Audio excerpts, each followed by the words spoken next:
بسم اللہ الرحمن الرحیم عن عائشة رضی اللہ عنہا قالت ان رسول اللہ صلی اللہ علیہ وسلم كان يدركه الفجر وهو جنب من أهله ثم يغتسل ويصوم۔ گزشتہ کل کے درس میں یہ بات بتائی گئی تھی کہ تیل لگانے، کنگھی کرنے، خوشبو لگانے اور گرمی کی وجہ سے بار بار پانی نہانے سے روزہ نہیں ٹوٹتا۔ آج کے درس میں یہ بات بتائی جائے گی کہ کیا حالت جنابت میں، جنابت کہتے ہیں کہ اگر کوئی شخص بیوی سے ہم بستری کر لے، مل لے، تو حالت جنابت میں روزہ رکھنا اور بعد میں غسل کرنا یہ کیسا ہے؟ تو حالت جنابت میں سحری کھا کر روزہ رکھ لینا اور بعد میں غسل کر لینا یہ جائز ہے۔ دلیل صحیح بخاری حدیث نمبر 1926 1926 بخاری کی حدیث ہے، کتاب الصوم کے اندر حدیث موجود ہے۔ حضرت عائشہ رضی اللہ عنہا سے روایت ہے، وہ کہتی ہیں کہ رسول اللہ صلی اللہ علیہ وسلم کو بعض اوقات اس حالت میں فجر ہو جاتی کہ آپ ہم بستری کرنے کی وجہ سے جنبی ہوتے، ایسے ہی آپ صلی اللہ علیہ وسلم سحری کھا لیتے، پھر غسل کر کے روزہ رکھ لیتے تھے۔ کیا مطلب؟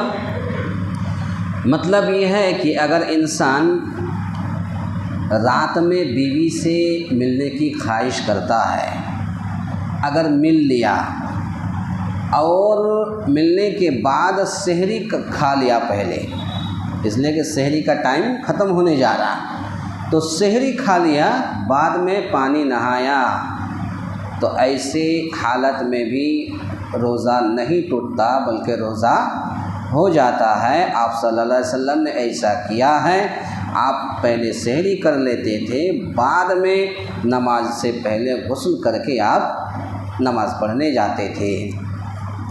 تو اگر کوئی شخص بیوی سے ہم بستری کر لیا اور پھر پہلے سحری کھا لیا، بعد میں پانی نہایا، تو اس سے روزہ نہیں ٹوٹتا، روزہ ہو جائے گا۔ حضرت ابو بکر بن عبد الرحمن بیان کرتے ہیں کہ میرے باپ عبد الرحمن مجھے ساتھ لے کر حضرت عائشہ رضی اللہ عنہا کی خدمت میں حاضر ہوئے۔ حضرت عائشہ رضی اللہ عنہا نے کہا، اشہد علی رسول اللہ صلی اللہ علیہ وسلم ان کان لیصبح جنبا من جماع غیر احتلام ثم یصوم۔ نبی کریم صلی اللہ علیہ وسلم جنبی ہونے کی حالت میں صبح کرتے، احتلام کی وجہ سے نہیں بلکہ جماع کی وجہ سے، پھر آپ روزہ رکھتے، یعنی فجر کی نماز سے پہلے سحری کا وقت نکل جانے کے بعد غسل کرتے۔ پتہ یہ چلا، اس حدیث سے بھی پتہ یہ چلا کہ آپ صلی اللہ علیہ وسلم فجر کی نماز سے پہلے سحری کا وقت نکل جانے کے بعد غسل کرتے، یعنی پہلے سحری کر لیتے اور اذان سے پہلے غسل کرتے۔ جمہور علماء کے نزدیک اور امام نووی رحمۃ اللہ علیہ کے نزدیک کیا ہے؟ کہتے ہیں کہ بلا شبہ جس نے جنابت کی حالت میں صبح کی، اس کا روزہ صحیح ہے اور اس پر کوئی قضا نہیں ہے۔ تو پتہ یہ چلا جمہور علماء کے نزدیک، جمہور علماء کا قول یہ ہے کہ جس نے حالت جنابت میں صبح کی، اس کا روزہ نہیں ٹوٹے گا، روزہ صحیح ہے۔ قطع نظر اس سے کہ وہ جماع و ہم بستری کی وجہ سے جنبی ہوا ہو یا کسی اور وجہ سے، واضح رہے کہ جس روایت میں مذکور ہے کہ حضرت ابو ہریرہ رضی اللہ تعالیٰ عنہ نے فرمایا، من ادرکہ الفجر جنبا فلا یصم، کہ جسے حالت جنابت میں فجر ہو جائے وہ روزہ نہ رکھے۔ یہاں پر ایک مسئلہ ہے، صحیح مسلم کی حدیث ہے، حدیث نمبر 1109۔ مسئلہ یہ ہے کہ کسی نے اپنی بیوی سے ہم بستری کی اور ہم بستری کی تو سحری میں جاگ نہیں پایا بلکہ فجر ہو گیا، یعنی اذان بھی ہو گئی، فجر کی اذان بھی ہو گئی، تو ایسی حالت میں انسان روزہ نہ رکھے بلکہ رمضان کے بعد اس دن کا روزہ پورا کر لے، قضا کر لے۔ ابن حجر عسقلانی رحمۃ اللہ علیہ نے اسی بات کو ترجیح دی ہے۔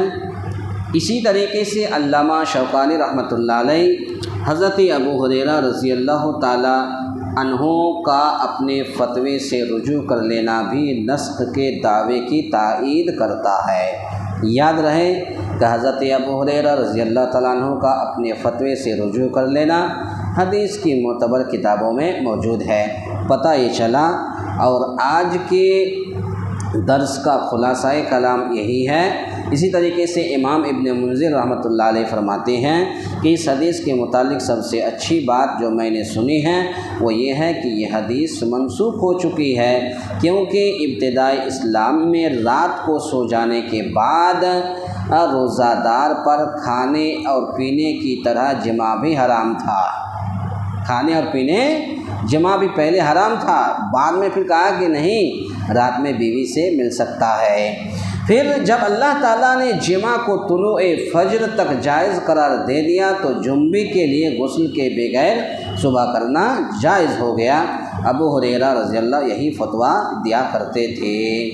پتہ یہ چلا، اور آج کے درس کا خلاصہ کلام یہ ہے کہ اگر کوئی انسان اپنی بیوی سے رات میں مل لیا تو ضروری ہے کہ اگر سحری کا وقت ہو گیا تو پہلے سحری کر لے اور پھر بعد میں نماز سے پہلے نہانے کے بعد پھر مسجد کی طرف نماز کے لیے جائے۔ تو اگر کوئی پہلے سحری کر لیتا ہے بعد میں نہاتا ہے تو اس سے روزہ نہیں ٹوٹتا۔ اللہ تعالیٰ سے دعا ہے یا الہ العالمین ہم تمام مسلمانوں کو کہنے سننے سے زیادہ نیک عمل کرنے کی توفیق عطا فرمائے، آمین۔ اقول قولی ھذا استغفر اللہ لی ولکم ولسائر المسلمین واستغفروہ انہ ھو الغفور الرحیم۔